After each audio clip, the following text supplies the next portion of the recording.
Hello, Thrivers. Welcome back.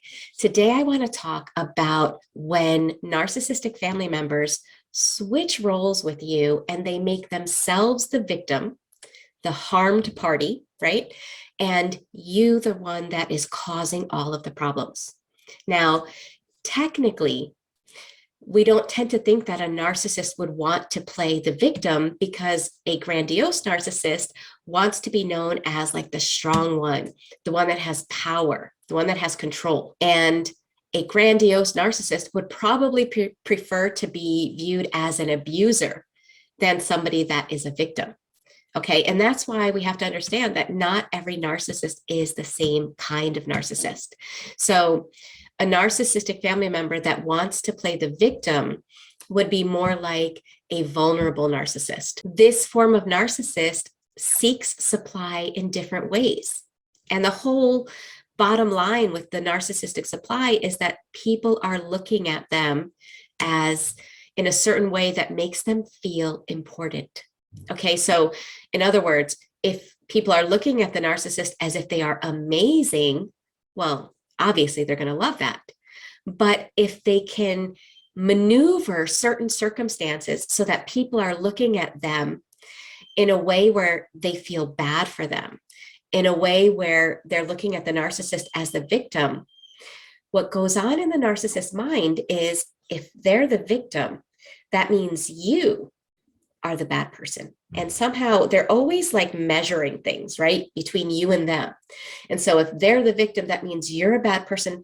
In their head, they feel more important. I know that that may not make logical sense, but that is how their mind works. So we're going to talk about a few different scenarios where a narcissist will kind of create this kind of a scenario. And then as always, I want to help you to have tips that can help you if you're dealing with this. Because if you don't understand what's going on, you run the risk of getting sucked into these weird games, these weird power plays, and these weird dynamics that really suck the life out of you, that cause you to feel invalidated, and that can really kind of bring out the worst in you.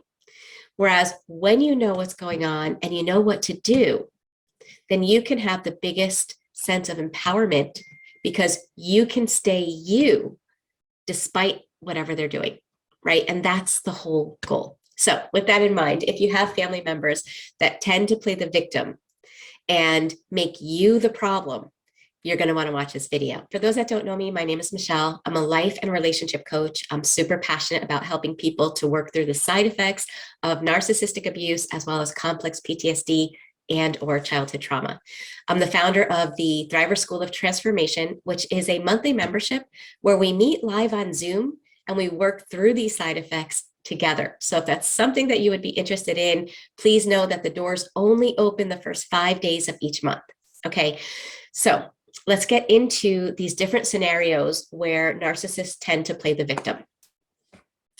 The first one is when a narcissistic parent makes you mentally ill. I see this so often. The narcissistic parent will create anxiety in the household.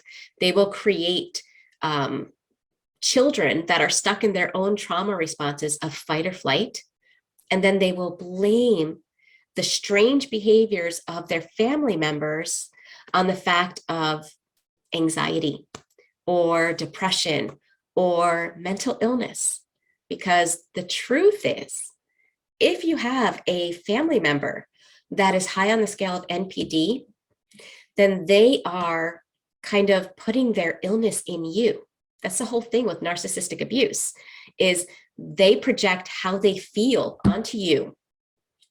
They cause you to feel certain things, and then they blame you for feeling them. And before you know it, without realizing it, a victim of narcissistic abuse, a real victim, right? Somebody that's being really harmed by somebody's personality disorder is, without knowing it, carrying the illness of the narcissist. If you think that's crazy, think about it for a minute, okay? When the narcissist is angry, what do? They provoke you to be angry so that you're angry and then they can feel better. They have just taken their negative emotion that they don't want to feel, put it in you. You're now expressing it. And it's like they're like a baby that's been burped. They feel better. If they're feeling shame, they provoke you to feel shame so that now you're feeling all that shame and now they're feeling on top of the world. Okay, so do you see what I'm saying? They're taking their illness, they're taking all of their psychological problems that rather than working through them, they're provoking them in you, and that's their way of handling it. So that being said, anyone that's in a family dynamic with somebody that's doing that is going to feel like they're going crazy because you're being provoked to be, think, and feel things that are so out of harmony with who you really are. Okay, so whether it's a child or a significant other, okay, the narcissist will provoke that person to act in ways that can show there's an emotional problem. They will cause a scenario where you're feeling now high anxiety, and then they'll flip and be really calm and be like, what's wrong with you? Like, why are you so, your anxiety is here, I'm here, which means you're the problem. And if you're an adult in a romantic relationship with somebody like that, the problem is that you really start to see that you are changing. And you can start thinking that you are the problem, okay, when you don't understand these dynamics. So what will happen is the narcissist, way before the discard, is letting people know that you are mentally unstable. That person, whether it's a he or a she, right? Because narcissists can be male or female. They're letting family members know. They're letting friends know. They're letting your children know. And they're provoking scenarios to prove themselves. Like before you go out with your friends, they will cause you to have severe anxiety. Then you'll go out with your friends and they'll be like, I don't know what's wrong with him or her. I'm here for him or her, and I'm going to put up with them because I care so much, and I'm going to make sure that he or she is okay. And they're taking on this victim role where you're this big problem, poor them to have to put up with you. And in this backward way, they're getting narcissistic supply because the people that are falling for this story are looking at the narcissist like, wow, like I could never handle somebody like that. And the narcissist talks so highly of their significant other, even though this person looks crazy. The narcissist is such an amazing person. Okay, and they're getting that esteemed view from others. People are looking at them with esteem by making themselves like this, this victim of this family member's mental illness. Okay, that's one way. I've seen that happen so much with my clients, whether it's with a significant other or with a parent, a narcissistic parent, that has it set in their mind that you are the problem. And basically what they're doing is projecting themselves onto that person. They know that they're the problem. And so they need somebody to carry that. Okay, and sorry about all the congestion right now, but I've just overcome COVID. So bear with me, bear with all that. Okay, so that's something that they do. This can happen in the workplace as well. A malignant narcissist can set you up where they're accusing you maybe of stealing their work when it's the exact opposite. And again, this is just a scenario, but let's say they start telling people all the time that, you're always, they don't understand why you're always, stealing their ideas. And then they'll say something like, but they don't want to say anything because they don't want to, cause any problems. So they're just going to stay quiet while you get all the glory for all of their ideas. Meanwhile, it's completely fabricated. They're fabricating the scenario and acting in this kind of humble way as if they are this victim, but they're okay with it, because they're so good that they just don't want, the other person to have any problems, blah, blah, blah, blah. So it can happen at work. Now, for anyone that's going through this is the part where it's most important. Okay, I can give you tons and tons of scenarios where narcissists act like that. And I know that sometimes we can get caught up in those stories. But what I really want to help you to know how to do is how to get to a place where, despite what they're doing, it doesn't touch you. Okay, so when you have a family member that is like this, what the narcissist is hoping that you do is they are hoping that you act around others how you would act if they were not a narcissist. Now, let me kind of rewind for a second. Okay, so if there was somebody that was not a malignant narcissist, that was acting like a victim when they weren't, it would be very easy to prove. Okay, now I'm not trying to give narcissists a lot of credit, but the reality is that they are expert manipulators. They know exactly what to say to get people to kind of extract a certain emotion. Like, they know that's what they do 24/7, is study people and how they can get the reactions that they want. Okay, so when you try to talk to your friends or your family members and prove truth, if you don't understand that they are expert manipulators, you're going to go at it from a place of being upset, being frustrated that this person is lying, and expecting truth to prevail, which means you're probably going to be angry, upset, and frustrated, right? Now, this is why it doesn't work when you come from that place. Because when the narcissist is talking about you and making themselves the victim, they don't do it from a place of anger or frustration. They do it from a place of, I care so much. It's so sad that so-and-so is like that.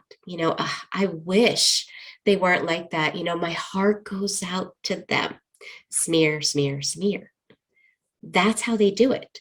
So when you come at it from your understandably riled up emotions, it only kind of causes people to side more with the toxic, malignant narcissist, because it seems like they care and it seems like you are an angry person. I'm not saying I agree with this, okay, guys? I'm just saying that this is what I see over and over and over again. The other thing is that most real victims of malignant narcissists try to prove how the narcissist is to others when they're being smeared, right? They want to give evidence that what the narcissist is saying is false. The problem is they don't realize that the face that the malignant narcissist shows to them is not the face that the malignant narcissist shows to other friends and even other family members. It's like the narcissist has a different mask for each person with whom they interact. But if you don't understand that, you think it's going to be easy to prove because you see how they are. But if the narcissist isn't showing other people that face, then it's hard. It's hard for others to understand it. So then what are you supposed to do? What are you supposed to do when somebody is making themselves out to be the victim and causing you to feel like you're the problem and you know it's all lies? What do? The most empowering thing you can do is imagine a game of tug of war, right? And there's two people on each side and they're both pulling really hard. If you don't want to play the game with the narcissist, you let go. You let go and you don't care about what they're doing. And you don't focus on their story, their reality. Now, I know some of you are like, yeah, right, Michele. How can I do that? Like, they're ruining my life.